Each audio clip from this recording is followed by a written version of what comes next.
साथियों, भारत की कृषि, भारत का किसान अब और पिछड़ेपन में नहीं रह सकता।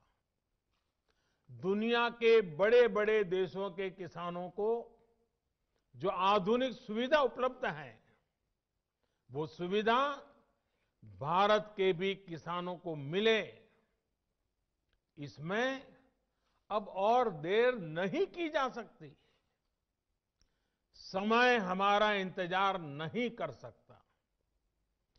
तेजी से बदलते हुए वैश्विक परिदृश्य में भारत का किसान सुविधाओं के अभाव में, आधुनिक तौर तरीकों के अभाव में असहाय होता जाए, ये स्थिति स्वीकार नहीं की जा सकती। पहले ही बहुत देर हो चुकी है। जो काम 25-30 साल पहले हो जाने चाहिए थे, वो आज करने की नौबत आई है। पिछले 6 साल में हमारी सरकार ने किसानों की एक एक जरूरत को ध्यान में रखते हुए अनेक महत्वपूर्ण कदम उठाए हैं। इसी कड़ी में देश के किसानों की उन मांगों को भी पूरा किया गया है जिन पर बरसों से सिर्फ और सिर्फ मंथन चल रहा था। बीते कई दिनों से देश में किसानों के लिए जो नए कानून बने, आजकल उसकी चर्चा बहुत है। ये कृषि सुधार, ये कानून रातों रात नहीं आए हैं। पिछले 20-22 साल से इस देश की हर सरकार ने, राज्यों की सरकार ने इस पर व्यापक चर्चा की है। कम अधिक सभी संगठनों ने इन पर विमर्श किया है।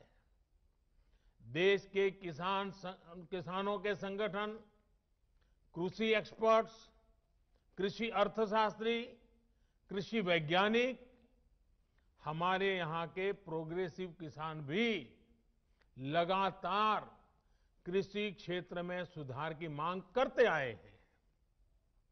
सचमुच में तो देश के किसानों को उन लोगों से जवाब मांगना चाहिए जो पहले अपने घोषणा पत्र में इन सुधार करने की बात लिखते थे, वकालत करते थे और बड़ी बड़ी बातें करके किसानों के वोट बटोरते रहे, लेकिन अपने घोषणा पत्र में लिखे गए वादों को भी पूरा नहीं किया। सिर्फ इन मांगों को टालते रहे, क्योंकि किसानों की प्राथमिकता नहीं था और देश का किसान इंतजार ही करता रहा। अगर आज देश के सभी राजनीतिक दलों के पुराने घोषणा पत्र देखे जाएं, तो उनके पुराने बयान सुने जाएं, पहले जो देश की कृषि व्यवस्था संभाल रहे थे, ऐसे महानुभावों की चिट्ठियां देखी जाए, तो आज जो कृषि सुधार हुए हैं, वो उनसे अलग नहीं है। वो जिन चीजों का वादा करते थे, वही बातें इन कृषि सुधारों में की गई हैं। मुझे लगता है उनको पीड़ा इस बात से नहीं है कि कृषि कानूनों में सुधार क्यों हुआ। उनको तकलीफ इस बात में है कि जो काम हम कहते थे लेकिन कर नहीं पाते थे, वो मोदी ने कैसे किया, मोदी ने क्यों किया, मोदी को इसका क्रेडिट कैसे मिल जाए। मैं सभी राजनीतिक दलों को हाथ जोड़ के कहना चाहता हूं, आप सारा क्रेडिट अपने पास रख लीजिए। आपके सारे पुराने घोषणा पत्रों को ही मैं क्रेडिट देता हूं, मुझे क्रेडिट नहीं चाहिए। मुझे किसान के जीवन में आसानी चाहिए, समृद्धि चाहिए, किसानी में आधुनिकता चाहिए। आप कृपा करके देश के किसानों को बरगलाना छोड़ दीजिए, उन्हें भ्रमित करना छोड़ दीजिए। साथियों, ये कानून लागू हुए 6-7 महीने से ज्यादा समय हो चुका है, लेकिन अब अचानक भ्रम और झूठ का जाल बिछाकर अपनी राजनीतिक जमीन जोतने के खेल खेले जा रहे हैं। किसानों के कंधे पर बंदूक रखकर वार किए जा रहे हैं। आपने देखा होगा, सरकार बार बार पूछ रही है, मीटिंग में भी पूछ रही हैं, पब्लिकली पूछ रही हैं, हमारे कृषि मंत्री टीवी इंटरव्यू में कह रहे हैं, मैं खुद बोल रहा हूं कि भाई आपको कानून में किस क्लॉज में क्या दिक्कत है बताइए। जो भी दिक्कत है वो आप बताइए। तो इन राजनीतिक दलों के पास कोई ठोस जवाब नहीं होता, और यही इन दलों की सच्चाई है। साथियों, हमारे देश में किसानों के साथ धोखाधड़ी का एक बहुत ही बड़ा उदाहरण है कांग्रेस सरकारों के द्वारा की गई कर्ज माफी। जब 2 साल पहले मध्य प्रदेश में चुनाव होने वाले थे, तो कर्ज माफी का वायदा किया गया था। कहा गया था कि सरकार बनने के 10 दिन के भीतर सारे किसानों का कर्ज माफ कर दिया जाएगा। कितने किसानों का कर्ज माफ हुआ? सरकार बनने के बाद क्या क्या बहाने बताए गए, ये मध्य प्रदेश के किसान मुझसे भी ज्यादा अच्छी तरह जानते हैं। राजस्थान के लाखों किसान भी आज तक कर्ज माफी का इंतजार कर रहे हैं। किसानों को इतना बड़ा धोखा देने वालों को जब मैं किसान हित की बात करते देखता हूं, तो मुझे बड़ा आश्चर्य होता है। ये कैसे लोग हैं? क्या राजनीति इस हद तक जाती है? क्या कोई इस हद तक छल कपट कैसे कर सकता है? और वो भी भोले भाले किसानों के नाम पर। किसानों को और कितना धोखा देंगे ये लोग। साथियों, हर चुनाव से पहले ये लोग कर्ज माफी की बात करते हैं। और कर्ज माफी कितनी होती है? सारे किसान इससे कवर होते हैं क्या? जो छोटा किसान कभी बैंक का दरवाजा नहीं देखा है, जिसने कभी कर्ज नहीं लिया, उसके बारे में क्या कभी एक बार भी सोचा है इन लोगों ने?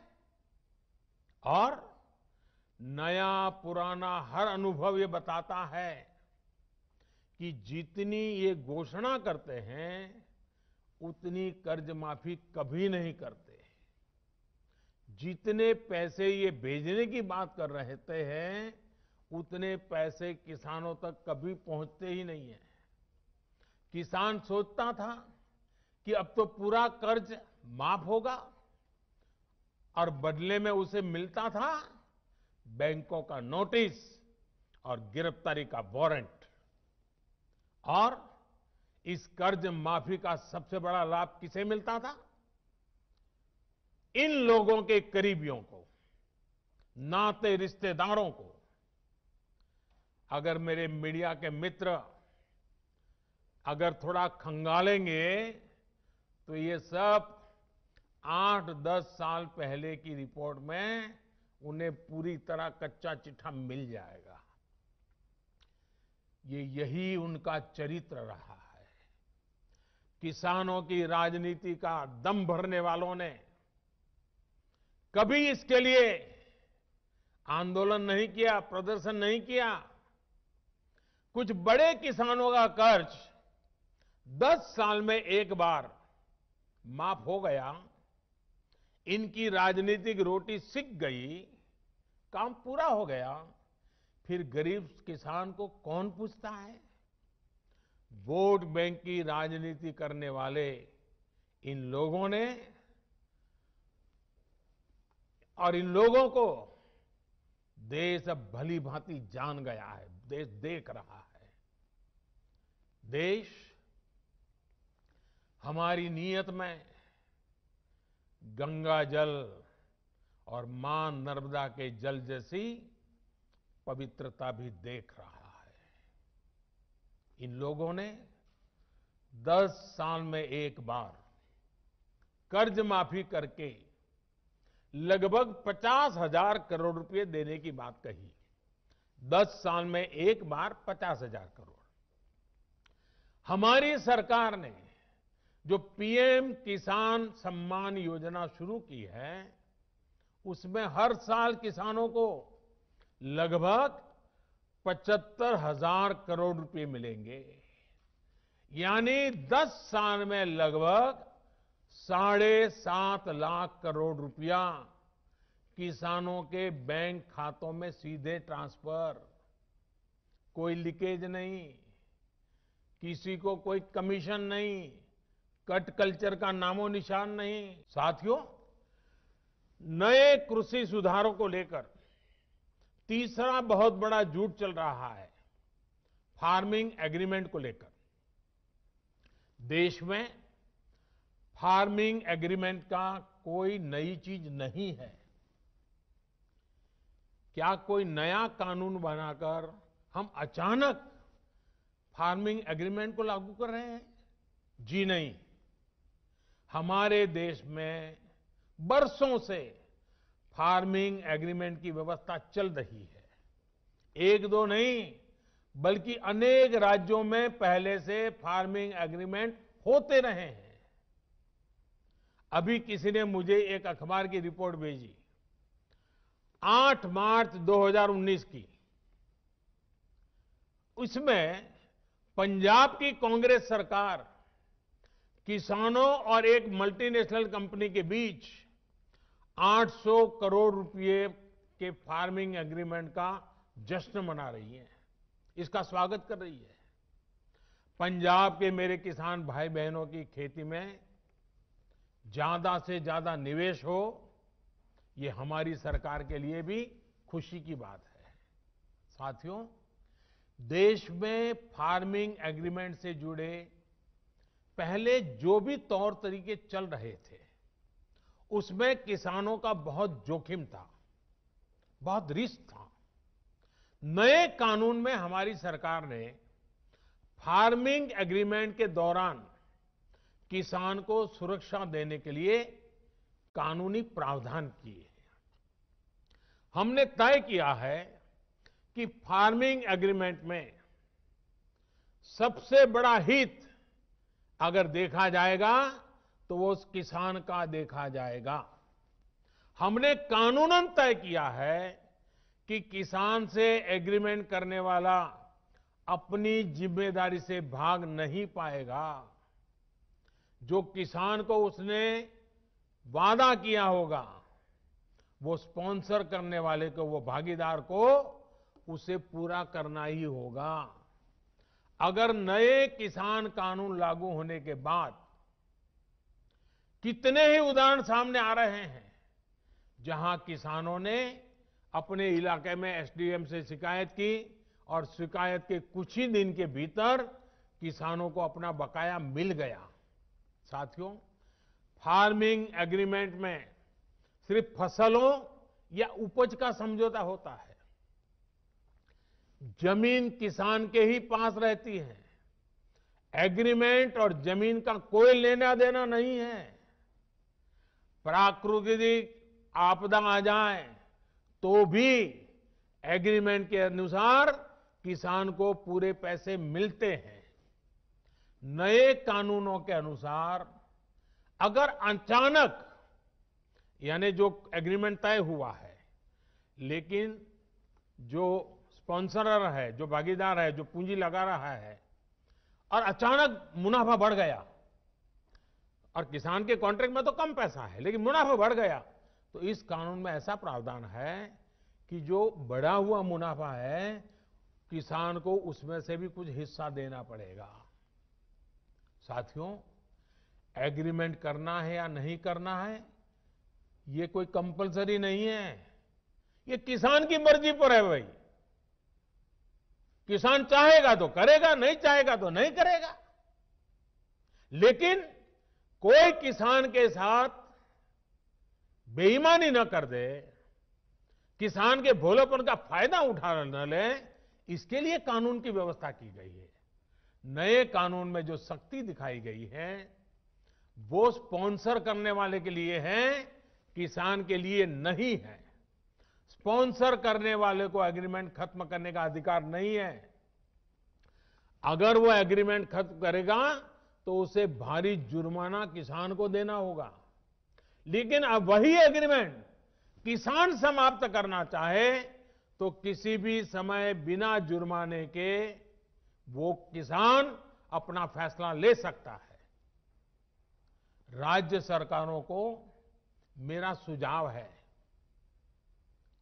कि आसान भाषा में, आसान तरीके से समझ में आने वाली फार्मिंग एग्रीमेंट, उसका एक खाका बना करके किसानों को दे के रखना चाहिए ताकि कोई किसान से चीटिंग न कर।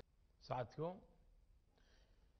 जिनकी खुद की राजनीतिक जमीन खिस गई है वो किसानों की जमीन चली जाएगी, किसानों की जमीन चली जाएगी का डर दिखाकर अपनी राजनीतिक जमीन खोज रहे हैं।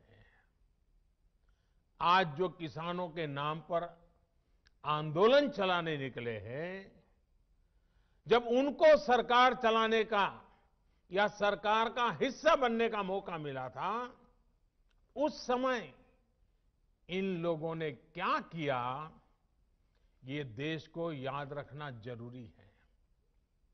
मैं आज देशवासियों के सामने, देश के किसानों के सामने, इन लोगों का कच्चा चिट्ठा भी देश के लोगों के सामने, मेरे किसान भाइयों बहनों के सामने आज मैं खुला करना चाहता हूं, मैं बताना चाहता हूं।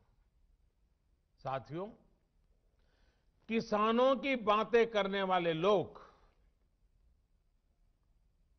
आज, झूठे आंसू बहाने वाले लोग कितने निर्दयी हैं इसका बहुत बड़ा सबूत है स्वामीनाथन कमेटी की रिपोर्ट। स्वामीनाथन कमीशन की रिपोर्ट आई, लेकिन ये लोग स्वामीनाथन कमेटी की सिफारिशों को 8 साल तक दबाकर बैठे रहे। किसान आंदोलन करते थे, प्रदर्शन करते थे, लेकिन इन लोगों के पेट का पानी नहीं लिहाला। इन लोगों ने यह सुनिश्चित किया कि इनकी सरकार को किसान पर ज्यादा खर्च न करना पड़े, इसलिए इस रिपोर्ट को दबा दो।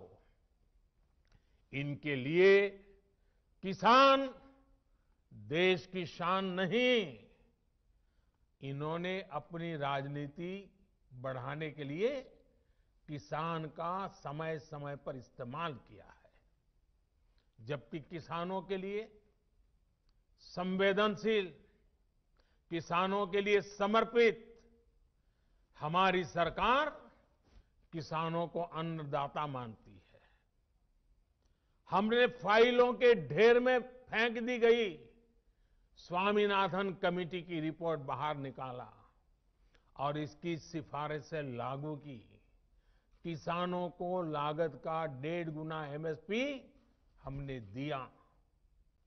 भाइयों और बहनों, हमारी सरकार ने जो कदम उठाए, हमारी राज्य सरकारों ने जो कदम उठाए, और आज देख रहे हैं मध्य प्रदेश में किस प्रकार से किसानों की भलाई के लिए काम हो रहे हैं। वो पूरी तरह किसानों को समर्पित है। अगर मैं वो सारे कदम गिनाने जाऊं तो शायद समय बहुत कम पड़ जाएगा, लेकिन मैंने कुछ उदाहरण इसलिए दिए ताकि आप हमारी सरकार की नीयत को परख सकें, हमारे ट्रैक रिकॉर्ड को देख सकें, हमारे नेक इरादों को समझ सकें। और इसी आधार पर मैं विश्वास से कहता हूं कि हमने हाल में जो कृषि सुधार किए हैं उसमें अविश्वास का कारण ही नहीं है, झूठ के लिए कोई जगह ही नहीं है। मैं अब आपसे कृषि सुधारों के बाद बोले जा रहे सबसे बड़े झूठ के बारे में बात करूंगा। बार बार उस झूठ को दोहराया जा रहा है, जोर जोर से बोला जा रहा है, जहां मौका मिले वहां बोला जा रहा है, बिना सिर पैर बोला जा रहा है। जैसे मैंने पहले कहा था, स्वामीनाथन कमेटी की रिपोर्ट को लागू करने का काम हमारी ही सरकार ने किया। अगर हमें एमएसपी हटानी होती तो स्वामीनाथन कमेटी की रिपोर्ट लागू ही क्यों करते भाई? आपने भी नहीं की थी, हम भी नहीं करते। हमने तो ऐसा नहीं किया, हमने तो लागू की। दूसरा, ये हमारी सरकार एमएसपी को लेकर इतनी गंभीर है कि हर बार बुवाई से पहले एमएसपी की घोषणा करती है। इससे किसान को भी आसानी होती है, उन्हें भी पहले पता चल जाता है कि इस फसल पर इतनी एमएसपी मिलने वाली है। वो कुछ बदलाव करना चाहता है तो उसे सुविधा होती है। साथियों, 6 महीने से ज्यादा का समय हो गया जब ये कानून लागू किए गए। ये कानून तो लागू हो चुके थे, 6 महीने पहले हो चुके थे। कानून बनने के बाद भी वैसे ही एमएसपी की घोषणा की गई जैसे पहले की जाती थी। कोरोना महामारी से लड़ाई के दौरान भी ये काम पहले की तरह किया गया। एमएसपी पर खरीदी भी उन्हीं मंडियों में हुई जिनमें कानून बनने से पहले होती थी, कानून बनने के बाद भी वही हुई। अगर कानून लागू होने के बाद भी एमएसपी की घोषणा हुई, एमएसपी पर सरकारी खरीदी हुई, उन्हीं मंडियों में हुई, तो क्या कोई समझदार इस बात को स्वीकार करेगा कि एमएसपी बंद हो जाएगी? और इसलिए मैं कहता हूं, इससे बड़ा कोई झूठ नहीं हो सकता, इससे बड़ा कोई षड्यंत्र नहीं हो सकता। और इसलिए मैं देश के प्रत्येक किसान को ये विश्वास दिलाता हूं कि पहले जैसे एमएसपी दी जाती थी वैसे ही दी जाती रहेगी। एमएसपी न बंद होगी न समाप्त होगी। साथियों, अब मैं आपको जो आंकड़े दे रहा हूं वो दूध का दूध और पानी का पानी कर देंगे। पिछली सरकार के समय गेहूं पर एमएसपी थी 1400 रुपये प्रति क्विंटल। हमारी सरकार प्रति क्विंटल गेहूं पर 1975 रुपये एमएसपी दे रही है। पिछली सरकार के समय धान पर एमएसपी थी 1310 रुपये प्रति क्विंटल। हमारी सरकार प्रति क्विंटल धान पर करीब 1870 रुपये एमएसपी दे रही है। पिछली सरकार में ज्वार पर एमएसपी थी 1520 रुपये प्रति क्विंटल। हमारी सरकार ज्वार पर प्रति क्विंटल 2640 रुपये एमएसपी दे रही है। पिछली सरकार के समय मसूर की दाल पर एमएसपी थी 1950 रुपये। हमारी सरकार प्रति क्विंटल मसूर दाल पर 5100 रुपये एमएसपी दे रही है। पिछली सरकार के समय चने पर एमएसपी थी 3100 रुपये। हमारी सरकार अब चने पर प्रति क्विंटल 5100 रुपये एमएसपी दे रही है। पिछली सरकार के समय तूर दाल पर एमएसपी थी 4300 रुपये प्रति क्विंटल। हमारी सरकार तूर दाल पर प्रति क्विंटल 6000 रुपये एमएसपी दे रही है। पिछली सरकार के समय मूंग दाल पर एमएसपी थी 4500 रुपये प्रति क्विंटल। हमारी सरकार मूंग दाल पर करीब 7200 रुपये 7200 रुपये एमएसपी दे रही है। साथियों, ये इस बात का सबूत है कि हमारी सरकार एमएसपी समय समय पर बढ़ाने को कितनी तवज्जो देती है, कितनी गंभीरता दे देती है। एमएसपी बढ़ाने के साथ ही सरकार का जोर इस बात पर भी रहा है कि ज्यादा से ज्यादा अनाज की खरीदारी एमएसपी पर की जाए। पिछली सरकार ने अपने 5 साल में किसानों से लगभग 1700 लाख मैट्रिक टन धान खरीदा था। ये आंकड़े याद रखना। हमारी सरकार ने अपने 5 साल में 3000 लाख मैट्रिक टन धान किसानों से एमएसपी में खरीदा, करीब करीब डबल। पिछली सरकार ने अपने 5 साल में करीब 3.25 लाख मैट्रिक टन तिलहन खरीदा था। हमारी सरकार ने अपने 5 साल में 56 लाख मैट्रिक टन से ज्यादा एमएसपी पर खरीदा है। अब सोचिए, कहां 3.25 लाख और कहां 56 लाख। यानी हमारी सरकार ने न सिर्फ एमएसपी में वृद्धि की, बल्कि ज्यादा मात्रा में किसानों से उनकी उपज को एमएसपी पर खरीदा है। इसका सबसे बड़ा लाभ यह हुआ है कि किसानों के खाते में पहले के मुकाबले कहीं ज्यादा पैसा पहुंचा है।